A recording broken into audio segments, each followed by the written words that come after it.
देशवासियों की मदद की, इलाज किया, उपचार किया और फिर उस समय और उसके बाद कोरोना निरोधक टीकाकरण में मदद की, उसके लिए पूरा देश उनका कृतज्ञ है। आज जब हम लगभग 100 करोड़ टीकाकरण तक पहुंच चुके हैं, पर हमने देखा कि आज सरकार जिम्मेवारी का निर्वहन करने की बजाय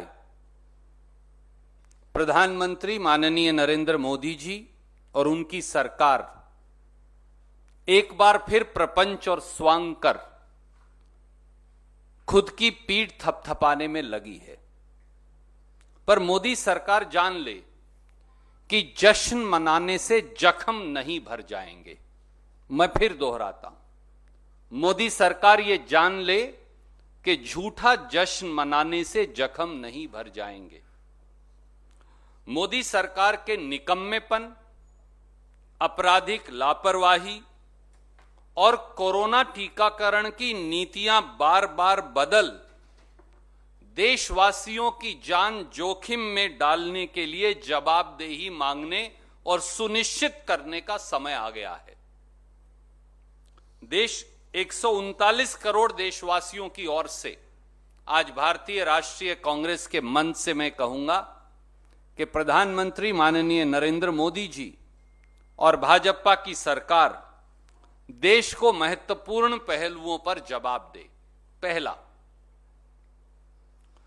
74 करोड़ एडल्ट भारतीयों को 106 करोड़ कोरोना निरोधक टीका कब तक लगेगा?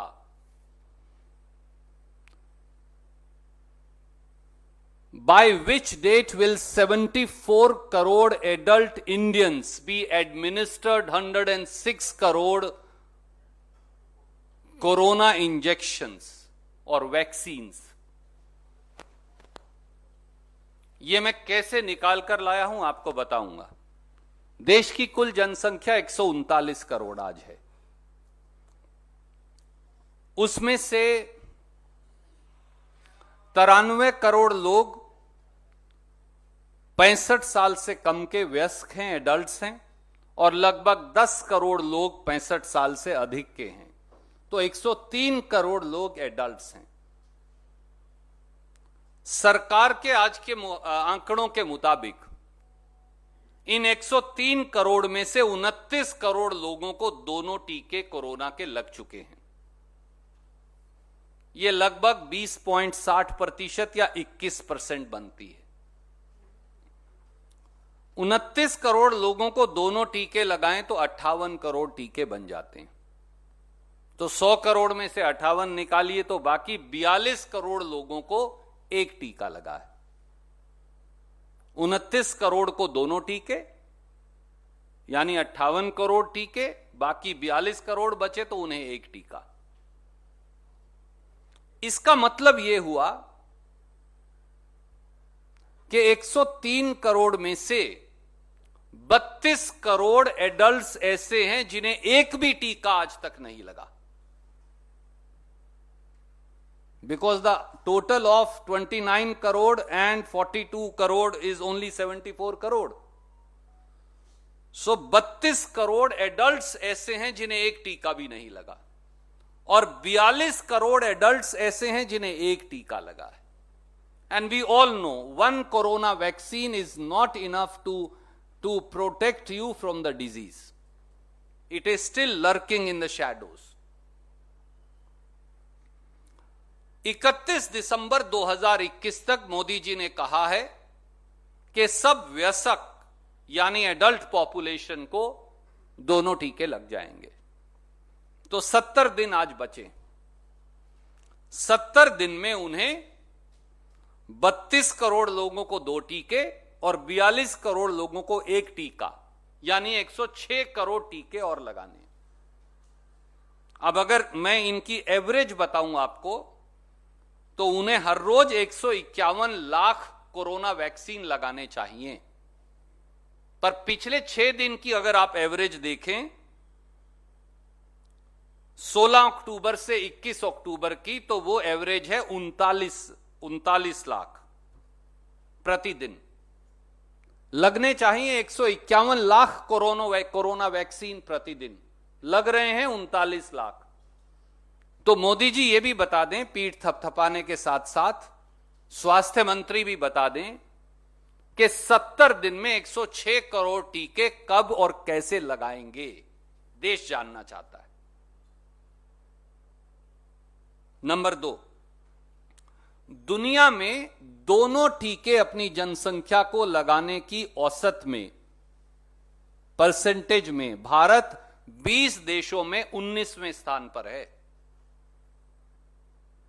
यह बात कोई नहीं बता रहा, इसलिए what I have done is I have prepared a chart for you and I'm sending you this chart. This is the world chart of 20 countries, top 20 countries. We are at number 19 out of 20 countries in administering vaccine, both vaccine doses to our population. लगे हाथ इसका जवाब भी दे दें। Number 3, corona काल में आपराधिक लापरवाही और देश की जान, देशवासियों की जान से खेलने की क्रूरता का जवाब भी दे भाजपा सरकार। पूरी दुनिया में मोदी सरकार एक ऐसी सरकार है, जब देशवासी कोरोना से ग्रस्त थे, बेहाल थे, ऑक्सीजन के लिए चलती हुई सांसें टूट रही थी, टोसिलाज़ोम इंजेक्शन के लिए लोग 40-40 लाख रुपया ब्लैक मार्केट में लेकर घूम रहे थे, रेमडेसिवियर का इंजेक्शन जब मिलता नहीं था, अस्पताल में वेंटिलेटर नहीं था, बगैर वेंटिलेटर का बेड नहीं था, टोमी फ्लू की दवाइयां भी ब्लैक में मिलती थी। तो भाजपा सरकार दुनिया की एक ऐसी सरकार है जिसने देशवासियों को असहाय और बेबसी और क्रूरता के मोड़ पर लाकर खड़ा कर दिया था। सरकार का खुद का आंकड़ा ही 4,53,000 भारतीयों का कोरोना से ग्रस्त होकर मर जाने का है। 4,53,000 people have died as per this government on account of corona।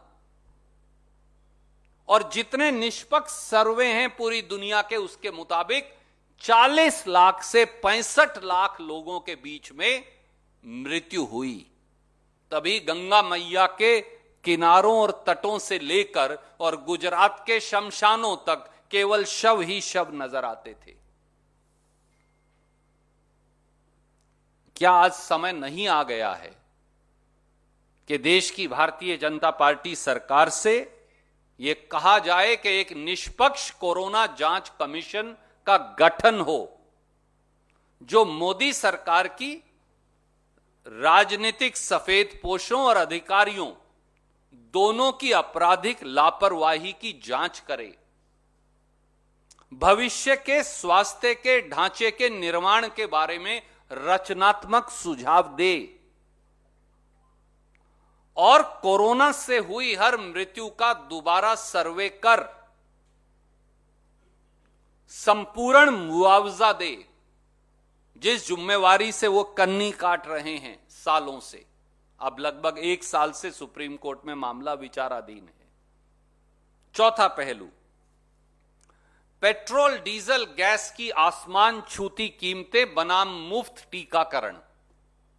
और यह मैं नहीं कह रहा, भक्तजन तो कहते ही हैं, कुछ गोदी में बैठे हुए लोग भी कहते हैं, पर अब तो यह बीजेपी की ऑफिशियल लाइन है। 9 अक्टूबर 2021 को देश के पेट्रोलियम गृह राज्य मंत्री श्री रामेश्वर ने असम में जो कहा, मैं वो पढ़कर बताता हूं।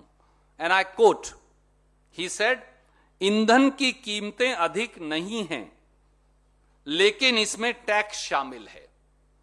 फ्री वैक्सीन तो आपने ली होगी, पैसा कहां से आएगा? आपने पैसे का भुगतान नहीं किया है, इसे इस तरह से एकत्र किया गया, अनकोट, पूर्ण विराम।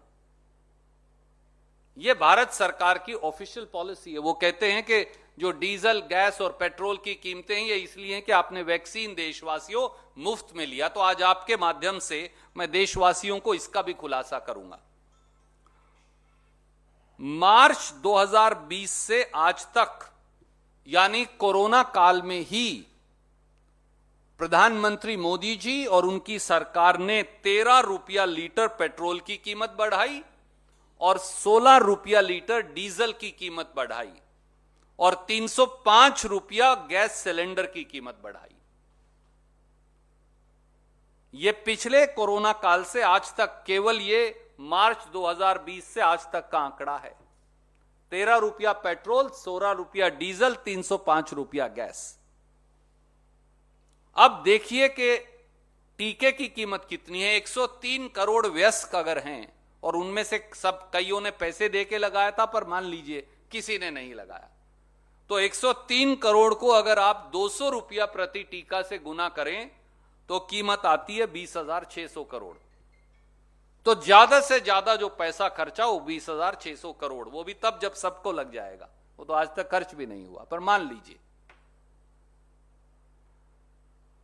और सरकार ने, निर्मला जी ने 2021-22 के बजट में कहा कि हमने 35,000 करोड़ टीकाकरण के लिए रखा है, वो भी बचा लीजिए, छोड़ दीजिए उसे।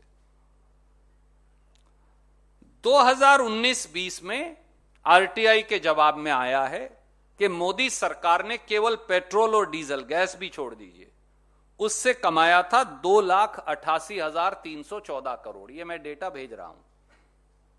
और 2020-21 में मोदी सरकार ने पेट्रोल और डीजल पर टैक्स बढ़ाकर कमाया 4,30,736 करोड़। यानी एक साल में ही देशवासियों आपकी जेब से केवल पेट्रोल डीजल से 1,25,422 करोड़ अतिरिक्त निकाले। तो कोरोना के टीके की तो कीमत 20,000 करोड़ भी नहीं है, तो बाकी कहां गए? अगर ये क्राइटेरिया है तो हमें वापस दे दीजिए कीमतें कम करके। अगर आपने केवल कीमत ही वसूलनी थी मुफ्त टीके की तो 20,000 करोड़ बनते हैं, पर आपकी आरटीआई कहती है कि आपने एक साल में 1,25,000 करोड़ हमसे फालतू ले लिए। तो क्या वापस करेंगे मोदी जी? और पांचवां पहलू जो बहुत महत्वपूर्ण है, 2 वैक्सीन कंपनी इस समय हमारे यहां टीकाकरण करती हैं। उसके अलावा एक और local vaccine manufacturer, Corbevax vaccine और जॉनसन एंड जॉनसन की वैक्सीन लाइसेंस देकर हिंदुस्तान में बनना, ये दोनों बातें अब महीनों से सरकार के विचाराधीन हैं। मोदी जी, आप निर्णय क्यों नहीं करते? क्या मोदी सरकार बताएगी कि भारत में बनने वाली बायोलॉजिकल ई वैक्सीन जो उनके मुताबिक सितंबर 2021 में आने वाली थी, उसे आज तक मंजूरी क्यों नहीं? नमस्कार, मैं हूं मानक गुप्ता। अगर आपको हमारा ये वीडियो पसंद आया हो तो इसे लाइक और शेयर जरूर करें, और हां, हमें सब्सक्राइब और फॉलो करना ना भूलें ताकि आप देश और दुनिया की कोई खबर मिस ना करें। तो जुड़े रहिए हमारे साथ और देखते रहिए न्यूज़ 24।